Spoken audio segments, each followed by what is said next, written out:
Hello. So today is Tuesday, June 9, and the weather is 39 degrees Celsius. So it's time for my COVID-19 update. So let's start with my WorldOmeter update. So here's my WorldOmeter update. Coronavirus cases is now 7,217,163. Deaths 409,095. Recovered 3,553,108. Active cases 3,254,960. Serious or critical condition is 53,805, which is 2%. Mild condition is 3,201,155, which is 98%.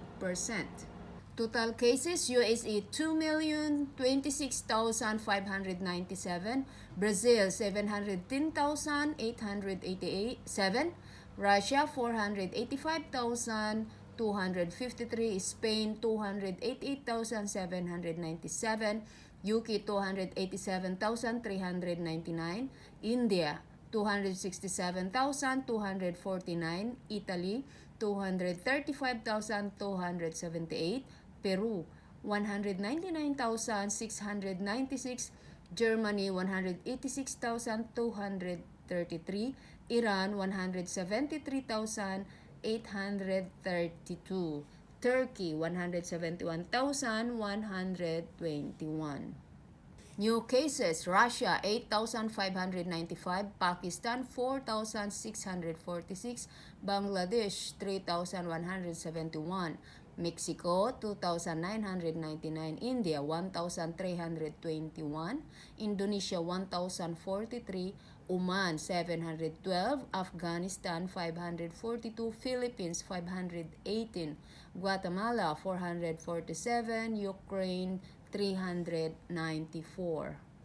Total deaths, USA 113,061, UK 40,597, Brazil 37,312, Italy 33,964, France 29,209, Spain 27,136, Mexico 14,053, Belgium 9,619, Germany 8,792, Iran 8,351, Canada 7,835.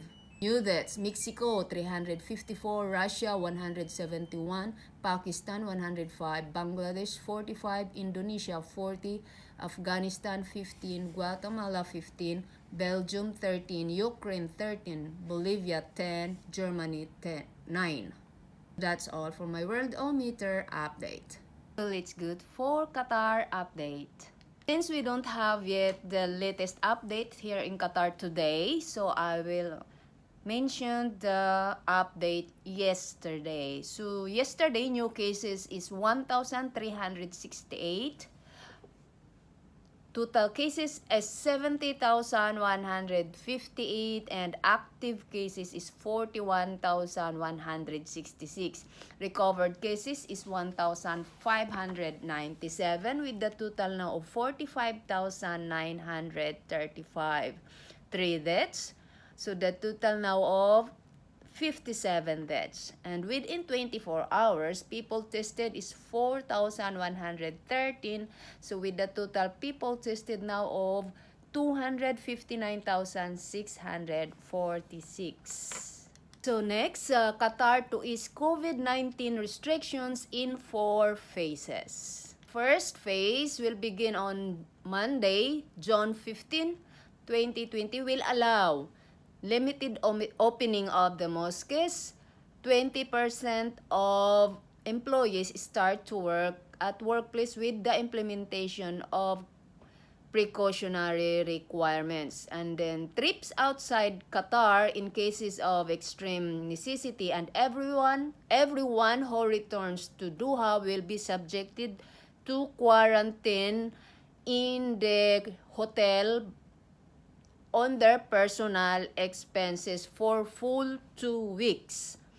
And partial Opening of some stores in shopping centers, provided that the area of the shop is not less than 300 square meters and the capacity of the complex does not exceed 30%.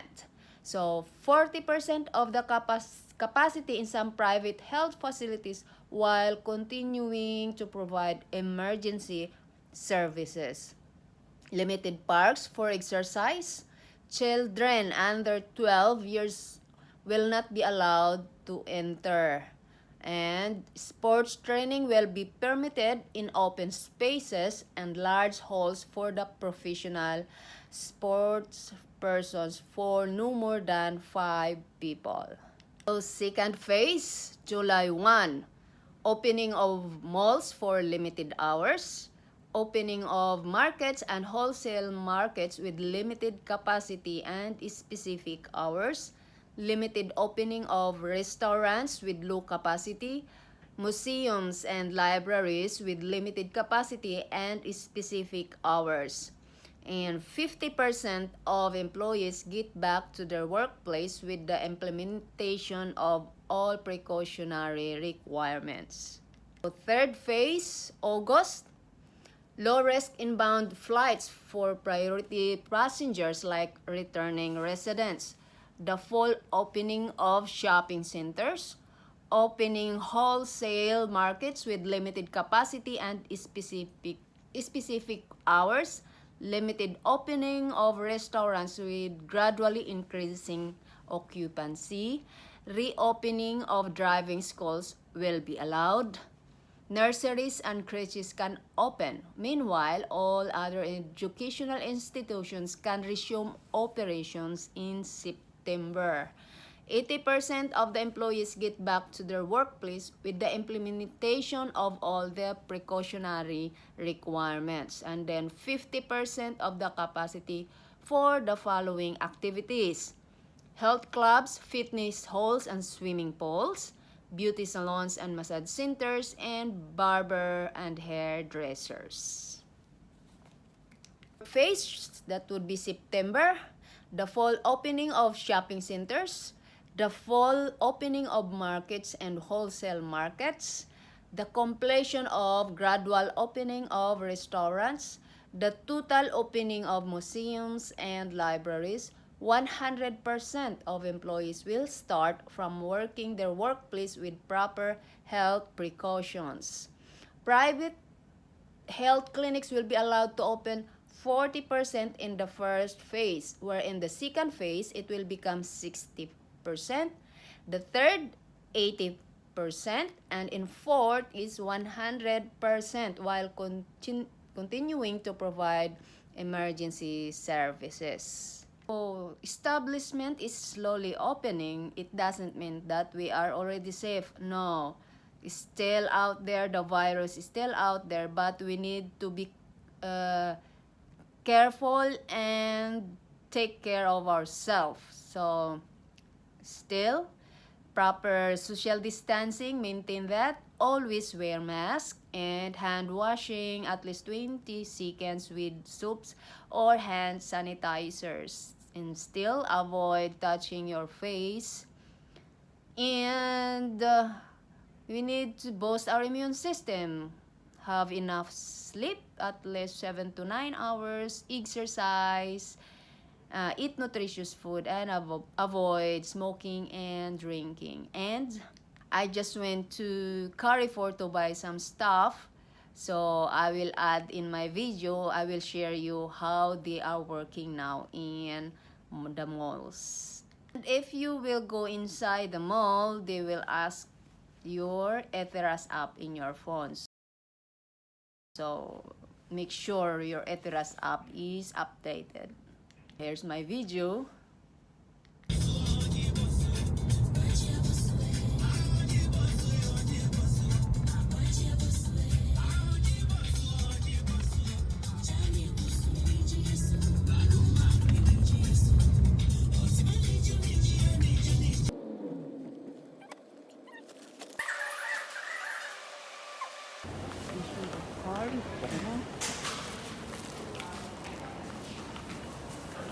Here, you go inside, you can see yourself. before I will end my video, I will share you some video clips of Hamad Medical Corporation about what is plasma donation and how it is used for COVID-19 treatment. What's this? Let's start with the principle behind using convalescent plasma from patients who recovered from the infection and giving this to a patient with an acute infection. When a person develops an infection like coronavirus infection, the body starts producing antibodies that works against this virus, and these antibodies will help the patient to fight the infection and get rid of the virus. Now what we do here, we take a plasma from a patient who had recently recovered from a coronavirus infection. We take this plasma and we hope that this plasma will contain large amounts of antibodies against the virus. We give this plasma to the patient, and this plasma will provide the sick patient with the antibodies, and this will help to get rid of the virus and speed recovery. That's all the principles. And this has been tried in many centers, and there are reports that indicate that it will help the patient. For the patient to be eligible to donate plasma, he should have recovered from the infection, and 28 days has passed since the time of infection. Now what we do, we bring the patient to the unit here. We first check him, take some blood test from him, so that we test that blood so that it will be safe to give it for another patient. So after the results of the blood is back, we call the patient again, and we take around between 500 to 600 ml of his plasma, and we store it in our here center. And when a patient needs that plasma, we transfuse around, again, between 400 to 500 ml, and this transfusion can be sometimes repeated more than once. Every day we get a list of patients who have recovered from coronavirus infection, and we approach them and we call them and we ask them if they are interested to donate plasma to be used for patients who have a current coronavirus infection. I donated my plasma now because this is a good thing to save a life of one man for giving plasma to others. So I requesting all the people who recovered from coronavirus, please giving your plasma to the treatment of coronavirus diseases.